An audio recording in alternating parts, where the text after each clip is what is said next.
হরে কৃষ্ণ সুধীভক্ত সজ্জন। তো আপনারা দেখতে পাচ্ছেন একটা বৃক্ষ, সেটা আজকে থেকে এই বৃক্ষটি মহাপ্রভু শ্রী চৈতন্য মহাপ্রভুর নিজ হস্তে সেটা রোপণ করেছিলেন। অর্থাৎ এই এই এই জায়গাটা হচ্ছে শ্রীধাম মায়াপুর, ইস্কন মায়াপুর থেকে 15 থেকে 20 মিনিট হেঁটে যেতে লাগে, অথবা টমটমে যদি কেউ যায়, টমটম বা টোটোতে যদি কেউ যায় তাহলে তার 5 মিনিট থেকে 7 মিনিট লাগে মায়াপুর মন্দির থেকে। তো এ হচ্ছে চাঁদ কাজীর সমাধি। তো এই বৃক্ষটা দেখতেই পাচ্ছেন, সে 500 বছর পূর্বের যে বৃক্ষ। সেখানে সমস্ত গৌড়ীয় ভক্তরা এখানে আসেন এবং চাঁদ কাজীর যে সমাধি সেটা দর্শন করেন। যেহেতু মহাপ্রভু অতর্কিতভাবে এই জায়গার সাথে সংশ্লিষ্ট ছিল, তাই গৌড়ীয় ভক্তগণ এবং গৌড়ীয় মঠের পক্ষ থেকে সেই জায়গাটা এখনও দেখাশোনা করেন এবং সেখানে পূজা অর্চন করেন।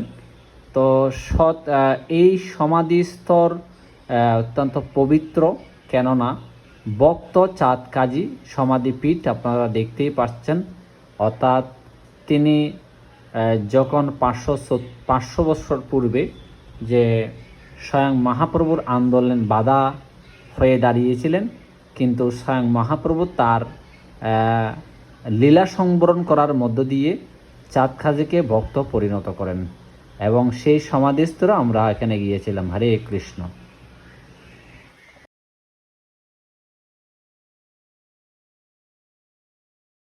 মুসলিমের জন্য প্রত্যেক মুসলিম ভাইয়েরা চাইলে যদি হিন্দু, বৌদ্ধ, খ্রিস্টান সকলের প্রতি আমরা সমদর্শী হই, তাহলে প্রতিটি মুসলিম ভাইয়েরও তাদের অন্তিমের পরেও তারা কী পাবে? সম্মান পাবে। এই জন্য কোনো রকমের দলাদলি না করে সর্বতভাবে যার যার ধর্ম সে পালন করতে পারবে, এ ধরনের মন মানসিকতা আমাদের রাখা উচিত। এমন নয় যে শান্তির ধর্মের নামে, যে শান্তির ধর্ম নাম দিয়ে পরিচয় দিয়ে বা ওয়াজ মাহফিল বা বিভিন্ন রকমের ধর্ম প্রচার করতে গিয়ে বিভিন্ন রকমের অজুহাত, বিভিন্ন রকমের উচ্ছৃঙ্খলামূলক বক্তব্য দিয়ে কখনো সাম্প্রদায়িক দাঙ্গা বাজানো উচিত নয়। যখনই আমরা বুঝবো আপনি সমদর্শী ছিলেন, তখন আপনাকে তো সম্মান করবে এবং অন্তিমের পরেও আপনাকে সবাই সম্মান করবে। এ হচ্ছে চাঁদ কাজীর ইতিহাস। আপনারা শুনলেন এবং দেখলেন। হরে কৃষ্ণ। যাদের ভালো লাগবে অবশ্যই সাবস্ক্রাইব করে রাখুন।